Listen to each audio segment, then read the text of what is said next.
everyone, welcome to Mandarines, or welcome back. My name is Melody and this is episode 6. Today I thought I was going to go into the woods and have a nice walk, but it's raining, so I have to stay indoors and record a podcast, which is not so bad after all. So I hope I will be able to go tomorrow.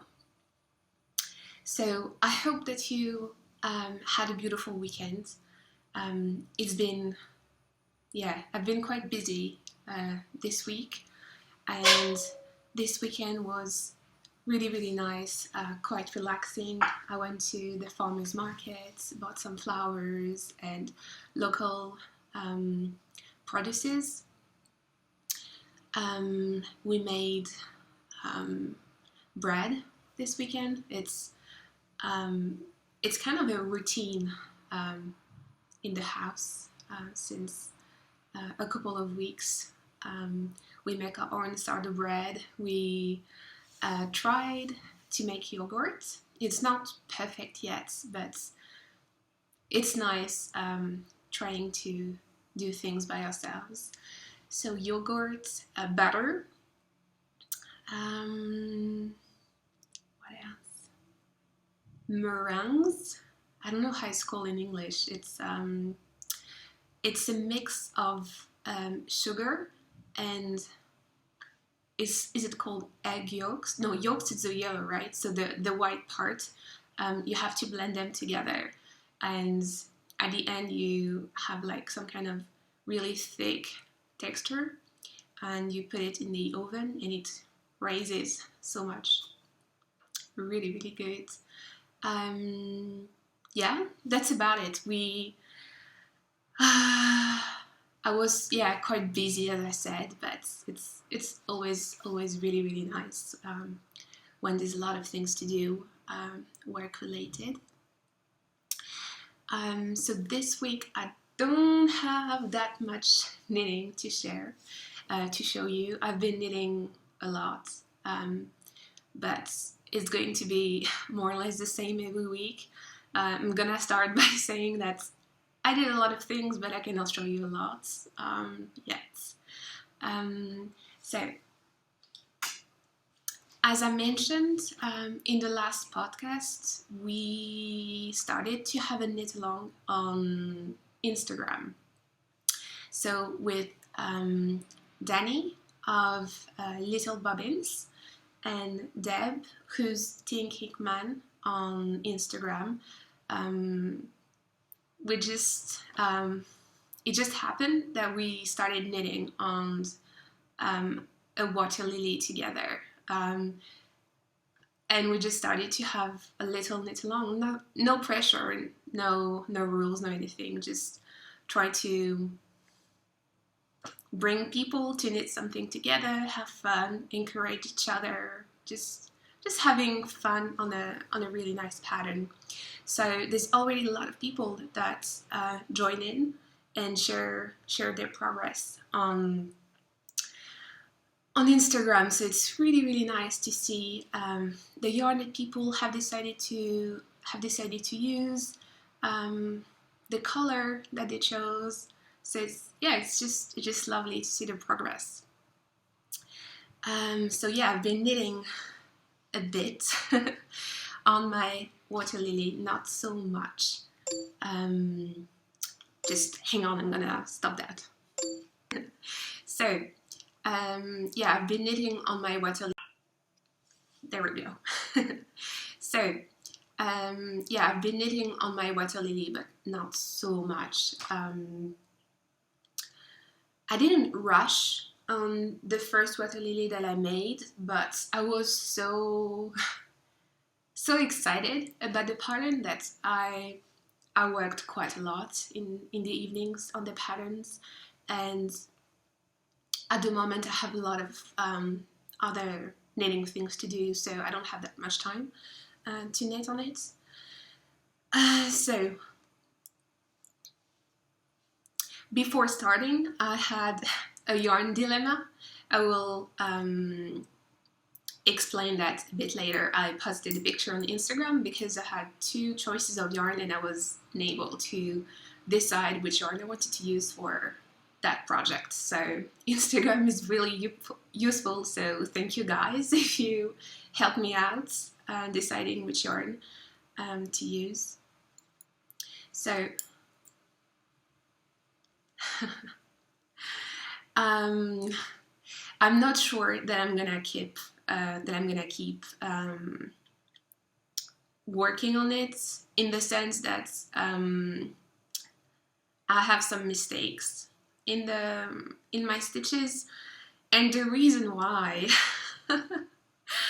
So I was knitting on my bed, just peacefully knitting, and I just thought, oh, that could be nice to have a cup of tea. So I just put my knitting on my bed, as I do, and when I came back, my favorite pair of wooden needles was broken in two pieces because someone accidentally put his butt on my needles. So I had something like 50 stitches of the needles, and I've tried to put them back, but you can see that I didn't do it properly, so there's some twisted stitches. The knitting isn't very even, so I'm not very pleased, and I think that so on my first water lily, I started with 3.5 millimeter needles because I don't have 3.75. So I started with 3.5, but for some reason, I think that I started this one with the 4 millimeter needles. So I think it's a bit too big on the bottom. So a lot of things happening in that little part of knitting. So I don't know if I'm gonna keep doing it or start over, because you spend so much time knitting on something, and if at the end you're not satisfied with something and you don't wear it, it's not really worth it. So I will whip it back. So yeah, the yarn. So I stopped recording one more time, so I'm gonna put the mouse somewhere else. So the yarn. I received the yarn so last week. That was not my first choice. At first, I thought of using some blue. So the yarn is baby alpaca silk from Drops. So it's the same yarn that I've used for my first water lily. And I first ordered another color because I thought it was really nice. I've been looking on Ravelry, people that have used that yarn to see their project and see how the yarn, the color really looked like. But when I received the yarn, it was totally different, and the color was really nice, but I knew that it wouldn't be so good on me, so I sent it back, and I got a cream color instead, because I think it's always nice to have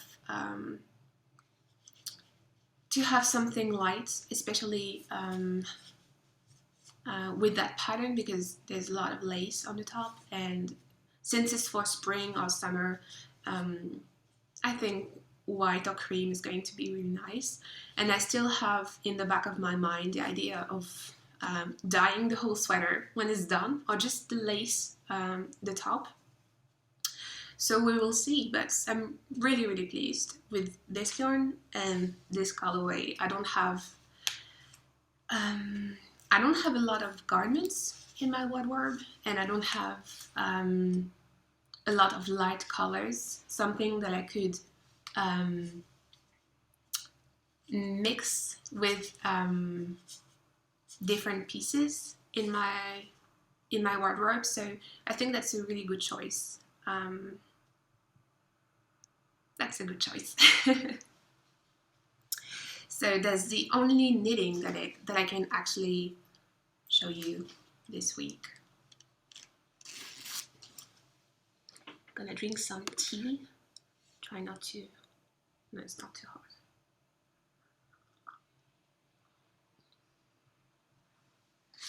So this tea, because I don't know if last week I talked a little bit about tea, but I don't know if I said that, but I'm really, really addicted to tea and to any kind of hot beverages. And this passion of mine started in China, because in China you always drink tea, even if it's 40 degrees outside. People, they never drink icy cold water. They always drink warm water, and there's always people walking in the street with some kind of plastic containers with loose tea leaves. And I think, it's really in China that I started drinking a lot of different beverages.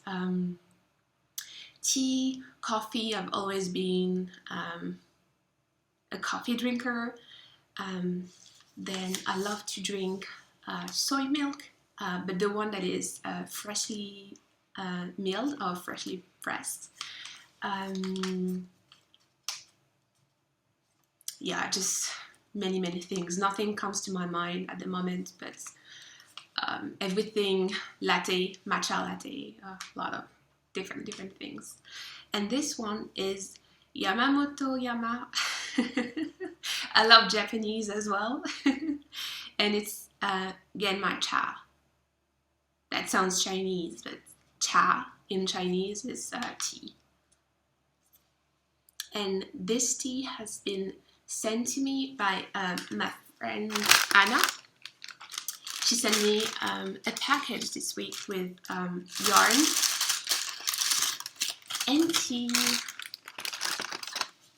And yeah, I just love tea so much, and I love chai a lot. So she sent me some. She's from Barcelona, but she actually lives in Munich at the moment in Germany, and I know that in Germany they always have many brands of tea, organic teas, and she sent me some samples, so it's very nice. I'm trying to save them. I'm just trying to keep them as much as I can. Try not to drink everything. So she sent me some chai, some puka. I've never tried that yet. Puka again, some clipper that we cannot find in Latvia. Then this one, King's Crown. I think that Molly talked about this tea in one of her podcasts, and she said it was delicious. It smells really good. And another Yamamoto Yama Ojicha. So yeah, really excited about that. Maybe I will try to keep them for the podcast and share my love for tea. Not a sip.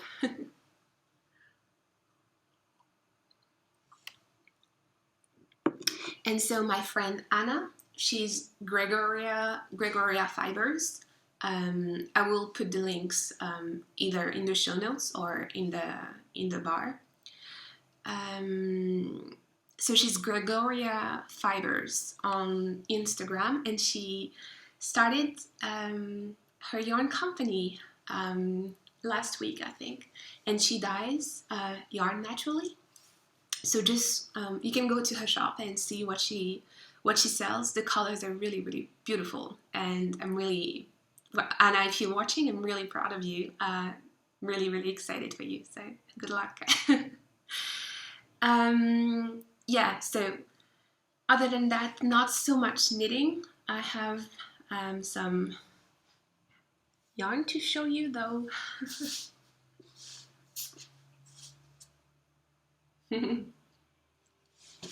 So I was telling you about a yarn dilemma that I had, and that's the reason why. So for my water lily, I didn't really know which yarn to use. I was torn between this yarn, which is, as I said, a blend of baby alpaca and silk, and this 3D yarn. So I have another skin. I did just somewhere in my stash. So this is yarn from Scotland. It's 100% pure. I think it's pure new wool, whatever that means.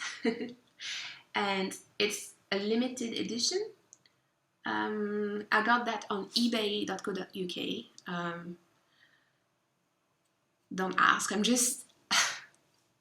I love to thrift things. I like to go on eBay and look at different things. And one evening, I was doing my things, and I just found this yarn, and I couldn't say no to it. No. I think it was £2 or £3 for one skin, and so it's a fingering white yarn. And I don't remember the yard age. But I bought enough for a water lily or a small a cardigan with short sleeves. So I will make a swatch and see how the yarn knits up. But it's so beautiful. So I'm not using it for the water lily, so I will keep it in the stash and find a perfect project for it. I love the tweed inside. Just love it. So I thought that I had more yarn than that. Anyway.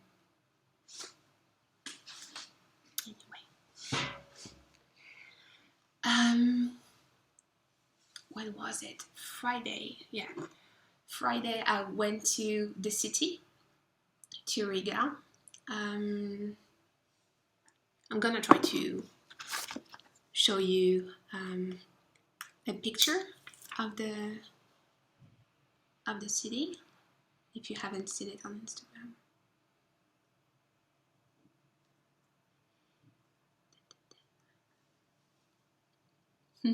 This is Old Town Riga.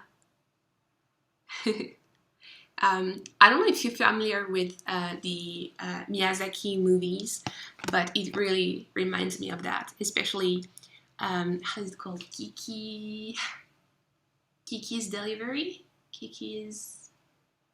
Anyway. So the city is that is in the movie is, I think it's based on Stockholm, and so if you know a little bit about Latvia. They used to have a lot of connections with Sweden, and so if you look at the architecture of the city, it's a mix of in the old town, it's a mix of German and Swedish style. It's really, really beautiful. So I went to the city and I stopped at two of my local yarn shops. One is not so close to the old town, so I had to walk a bit, but it was really, really nice. I went to one of my favorite street that is there's a lot of wooden houses, so it's really, really nice. And I went to the second one that is located in the old town, and it's a shop called Hobby Wool. I think I've talked about it before. It's my favorite shop. Yes, it's my favorite shop in in Old Town, I think.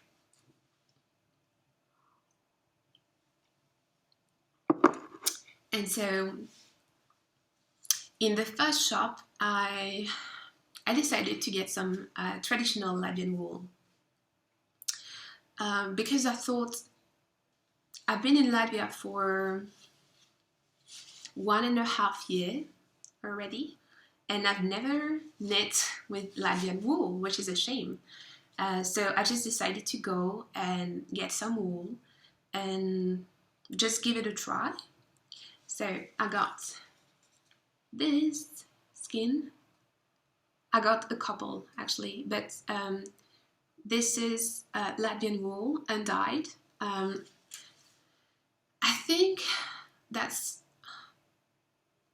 a chunky weight. So it's 100% wool. They said it's woolen yarn. I don't know if that's a language or if they mean the woolen spun. And yeah, this is a yarn that has been used for generations and generations of Latvian knitters. This weight is a bit thicker. I don't think that is the traditional weight, because when they make mittens and everything, they use fingering weight or 4-ply yarn. So this is very sheepy, quite rustic. Rustic wool, very dry, but I'm sure it will soften after washing, like the Icelandic wool, or if you've ever tried Shetland wool. So yeah, really excited about that. I got some undie yarn as well, and this yarn I got fingering weight and chunky weight yarn. Have a drink again.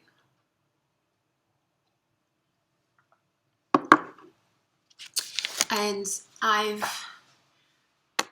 as I said, I'm trying to take advantage of my stay in Latvia. I don't know for how long I'm gonna be staying, but the knitting tradition in this country is very strong. They have, I will talk about traditional mittens a bit later.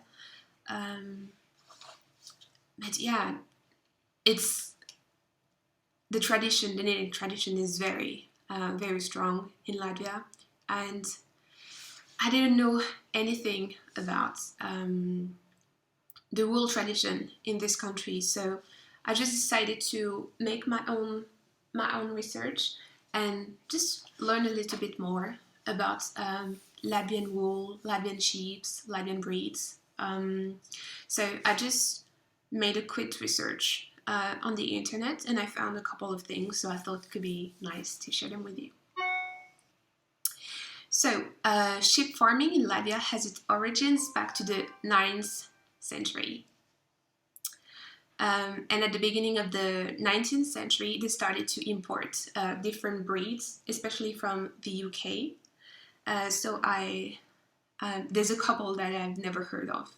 There's Shropshire, Oxfordshire breeds, and so they imported these two breeds from the UK, and then they crossed them with local sheep, and that resulted in creating a specific Latvian breed that is called dark-head sheep breed.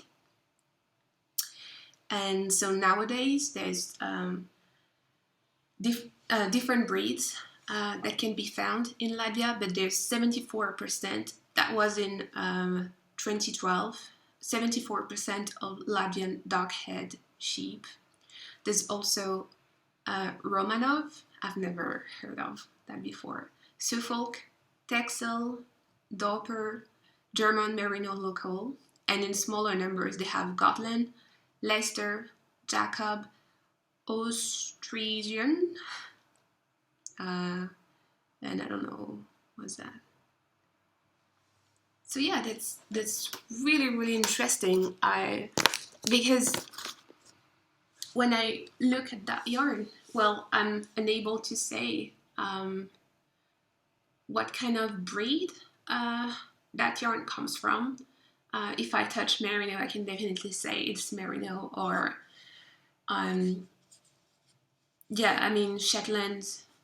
Shetland wool or Icelandic wool. I can definitely feel the yarn, but this it's something that I've never seen or touched before. So I really wanted to learn a little bit more about it.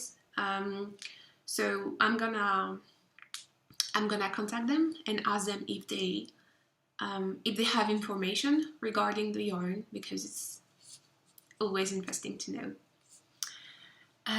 So that's it for my stash enhancement. Yeah.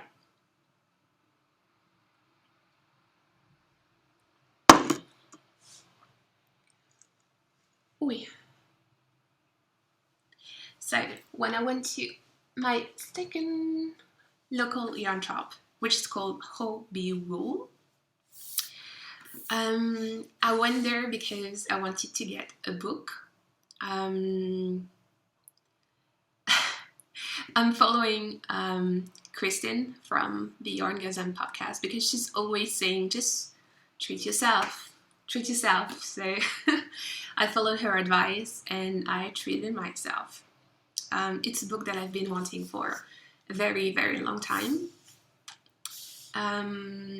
And it's the Latvian Mitten Bible. It's a very thick book. It's called, I don't speak Latvian, so I'm trying to tell you the title. It's called Latvieša Cimdi, which means Latvian gloves. And so inside, so I'm gonna try to explain you a little bit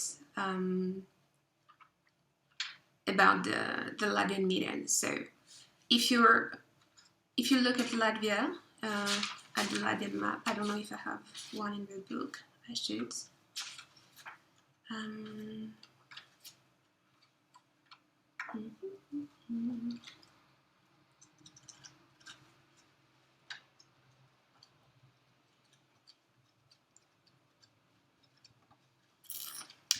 I was sure that I had seen a map in the book.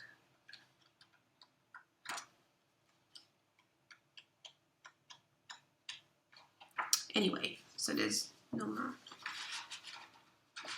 But if you look at the map on the internet, you will see that Latvia is, or you may not see actually, Latvia is divided in 4 different regions, and each region is has its own villages or like small areas, and so people in these specific areas have their own mitten pattern.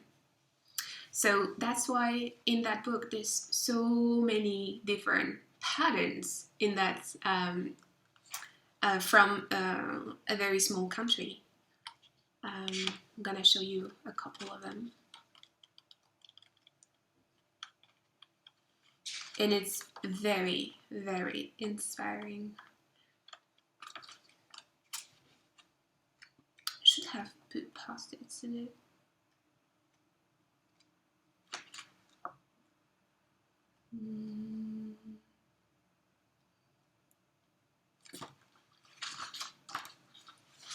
Oh yes.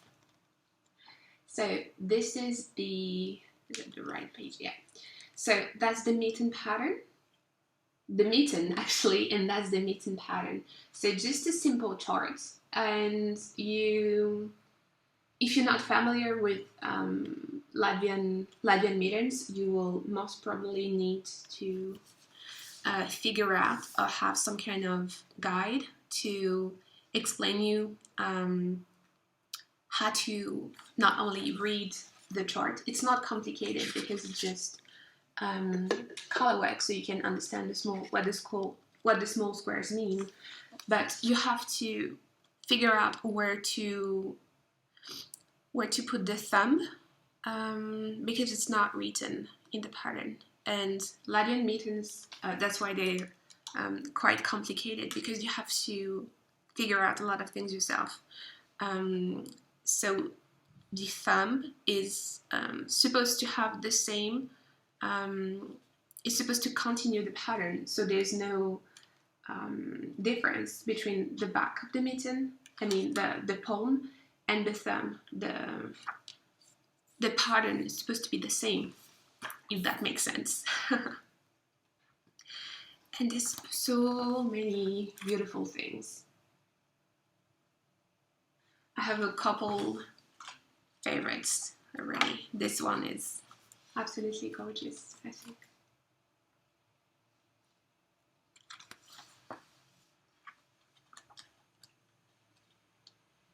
It's such a beautiful book. If you're interested in color work, in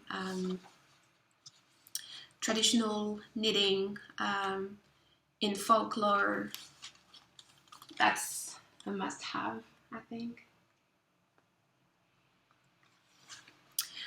So yeah, I've been looking through the pages almost every evening, trying to find inspiration and just admiring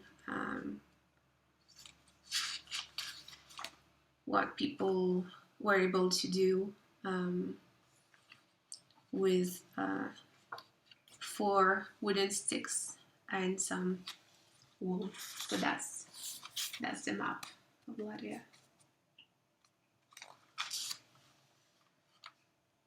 Is it? Or it's just the region? No, that's Latvia.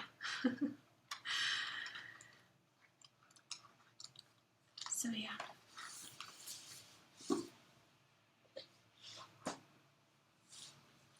So yeah, I think that's about it. I will try to keep you updated with the Latvian knitting history. If you're interested, I will try to make my little research to know a bit more about the knitting traditions in this country.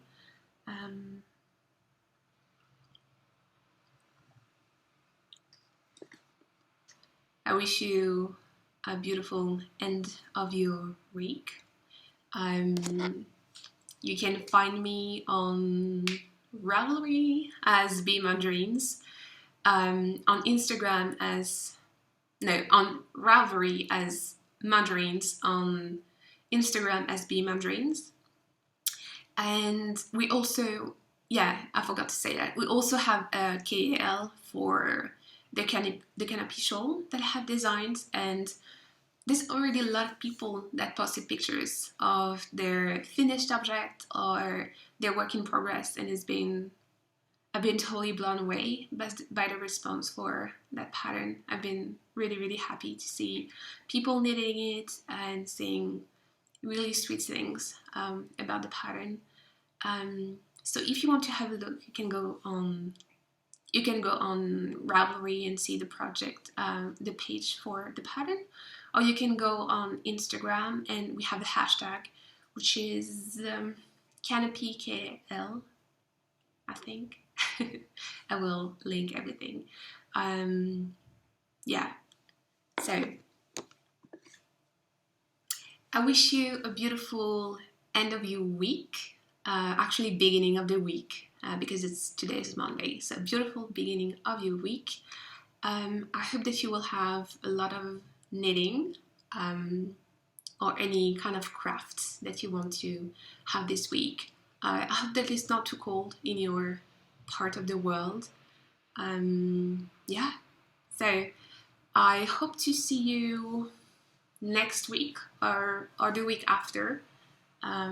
See you soon. Bye.